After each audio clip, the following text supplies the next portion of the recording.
वह प्रश्न जो हर साधक को चुनौती देता है, क्या आत्म साक्षात्कार शरीर सहन नहीं कर सकता? यह सवाल सुनकर मन में एक भूचाल सा आ जाता है। कल्पना कीजिए, एक पर्वत की चोटी पर खड़े होकर समुद्र की लहरों को निहारने की। शरीर थरथराता है, मन डगमगाता है, पर आत्मा चुपचाप मुस्कुराती है। रमन महर्षि का यह वाक्य केवल शब्द नहीं, एक ऐसा दर्पण है जो हमारे भीतर छिपे डर, संदेह और जिज्ञासा को उजागर कर देता है।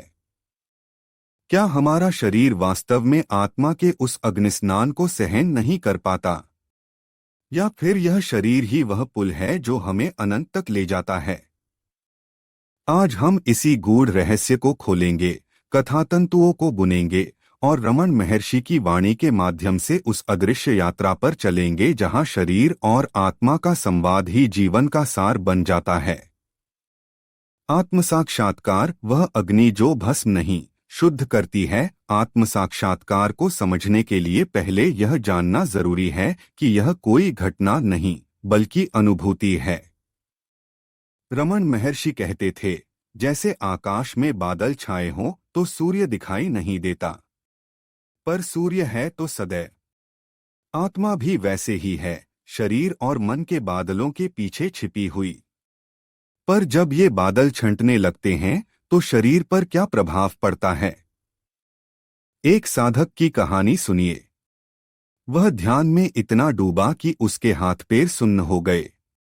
डर के मारे उसने महर्षि से पूछा, क्या यह शरीर टूट जाएगा? महर्षि ने उत्तर दिया, तुम्हारा डर ही तुम्हारा बंधन है।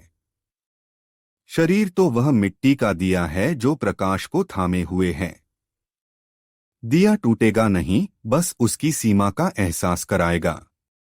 यहाँ रहस्य यह है, आत्म साक्षात्कार की प्रक्रिया में शरीर की पीड़ा उसकी कमजोरी नहीं, बल्कि उसकी सजगता का संकेत है।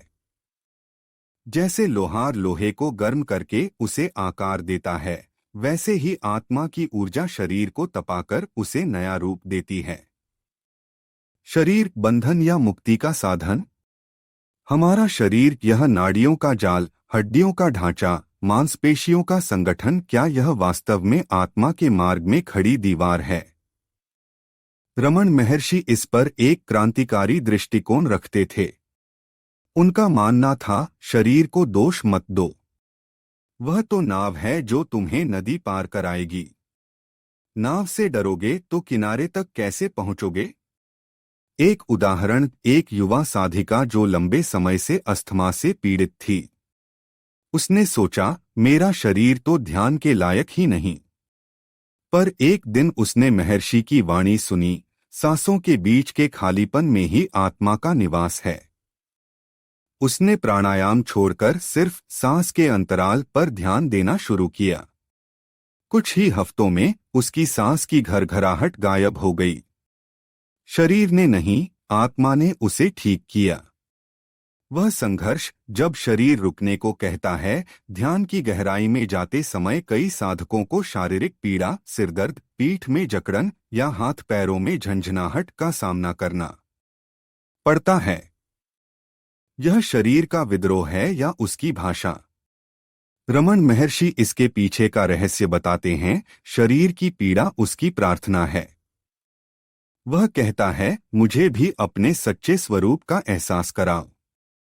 एक कथा, एक वृद्ध साधक जो घुटनों के दर्द के कारण ध्यान नहीं बैठ पाता था। उसने महर्षि से शिकायत की, यह शरीर मेरी साधना में बाधक है। महर्षि ने उसे आश्चर्यजनक उत्तर दिया, दर्द को अपना गुरु बना लो। जब भी वह उठे, स्वयं से पूछो, यह दर्द किसके लिए है? उस मैं के लिए जो शरीर है, या उस मैं के लिए जो शाश्वत है? उस साधक ने ऐसा ही किया। कुछ महीनों बाद दर्द ने उसे एक ऐसी अवस्था में पहुंचा दिया जहां दर्दी और दर्द का भेद मिट गया। शुद्धिकरण की अग्नि, पीड़ा ही तो है प्रकाश का द्वार। रमन महर्षि के अनुसार आत्म साक्षात्कार की प्रक्रिया में शरीर की पीड़ा एक शुद्धिकरण है। जैसे सोने को गलाकर उसकी अशुद्धियां निकाली जाती हैं, वैसे ही शरीर की यह वेदना हमारे अहंकार, डर और मोह को जला देती है। इसे समझने के लिए एक दृष्टांत, एक लोहार की कहानी। वह लोहे को इतना गर्म करता कि वह लाल हो जाता। उससे डरकर लोहा चिल्लाता, मुझे जलने दो मत। लोहार हंसकर कहता, अगर तू नहीं जलेगा तो तलवार कैसे बनेगा। आत्म साक्षात्कार की अग्नि में शरीर की पीड़ा वही लाल होना है जहां हमारी सीमाएं पिघलकर असीमित हो जाती हैं। रमन महर्षि का मार्ग, मैं कौन हूं का प्रश्न। रमन महर्षि की साधना पद्धति सरल थी पर गहरी। स्वयं से पूछते रहो, मैं कौन हूं। यह प्रश्न तुम्हें उस स्रोत तक ले जाएगा जहां न कोई प्रश्न बचता है, न कोई उत्तर। इसका एक रोचक उदाहरण, एक व्यापारी जो धन कमाने की होड़ में खोया हुआ था। उसने महर्षि से पूछा, मैं ध्यान कैसे करूं? मेरे पास समय ही नहीं। महर्षि ने कहा, जब भी तुम्हें लगे कि मैं धन कमा रहा हूं, तुरंत पूछो, यह मैं कौन है। व्यापारी ने इसे अपनाया। धीरे धीरे उसकी मैं की भावना ने मैं व्यापारी से मैं चेतना में बदलना शुरू कर दिया। उसने महसूस किया, शरीर काम कर रहा है पर मैं तो केवल साक्षी हूं। जीवंत कथा, वह युवक जिसने दर्द को जीत लिया। एक गांव में राहुल नाम का युवक रहता था। बचपन से ही उसे गंभीर माइग्रेन के दौरे पड़ते। डॉक्टरों ने कहा, तनाव मुक्त रहो, पर वह जानता था कि यह उत्तर अधूरा है। एक दिन उसे रमन महर्षि का प्रवचन सुनने का मौका मिला। महर्षि ने कहा, दर्द शरीर में नहीं, मन में होता है। मैं को शरीर से अलग देखो। राहुल ने प्रयोग शुरू किया। जब भी दर्द उठता, वह खुद से पूछता, क्या यह दर्द मेरा है या मैं उससे अलग हूं। धीरे धीरे दर्द के प्रति उसका डर खत्म हो गया। एक दिन ध्यान की अवस्था में उसे लगा जैसे उसका सिर आग की लपटों में घिर गया है। पर इस बार उसने डरने की बजाय देखा, वह लपटें उसके अहंकार को जला रही थीं। अगले ही पल दर्द गायब हो गया। आज राहुल न केवल स्वस्थ है, बल्कि वह सैकड़ों को सिखाता है, दर्द तुम नहीं हो, तुम तो वह प्रकाश हो जो दर्द को देख रहा है। समाधान शरीर के साथ नहीं, शरीर के माध्यम से। रमन महर्षि की शिक्षाओं का सार यही है, शरीर को शत्रु मत बनाओ, उसे अपना सहयोगी बनाओ। जैसे एक नर्तक अपने शरीर को साधकर नृत्य की पराकाष्ठा तक पहुंचता है, वैसे ही साधक को शरीर की सीमाओं को पार करना है। कैसे?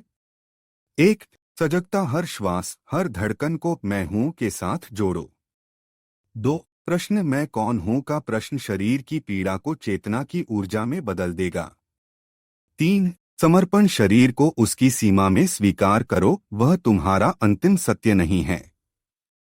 अंतिम पड़ाव, जहां शरीर और आत्मा एक हो जाए। रमन महर्षि कहते हैं, जब तुम यह जान लो कि तुम शरीर नहीं हो, तो शरीर भी तुम्हारा शत्रु नहीं रह जाता।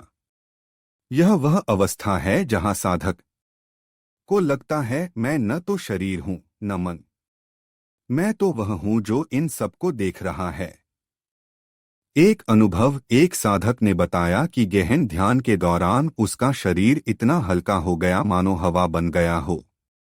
उसने महर्षि से पूछा, क्या यह शरीर का अंत है? महर्षि मुस्कुराए, नहीं, यह तो शरीर का आरंभ है, अपने वास्तविक स्वरूप में।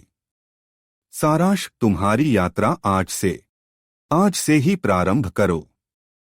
शरीर को कोसने के बजाय उसे धन्यवाद दो। वह तुम्हारी आत्मा का वह मित्र है जो तुम्हें हर पल याद दिलाता है, तुम इससे बड़े हो। रमन महर्षि की याद दिलाता हूँ, जीवन की हर पीड़ा, हर आनंद, हर सांस, यह सब तुम्हें उसी एक की ओर ले जा रहा है। बस चलते रहो, डरो मत, क्योंकि आत्म साक्षात्कार कोई मंजिल नहीं, यह तो वह अनंत गीत है जो तुम्हारे होने की हर सांस में गूंजता है। तो दोस्तों, यह था आज का वीडियो। अगर आपको यह जानकारी पसंद आई हो तो वीडियो को लाइक और शेयर जरूर करें। और हाँ, चैनल को सब्सक्राइब करना न भूलें। अगले वीडियो तक के लिए नमस्ते, धन्यवाद।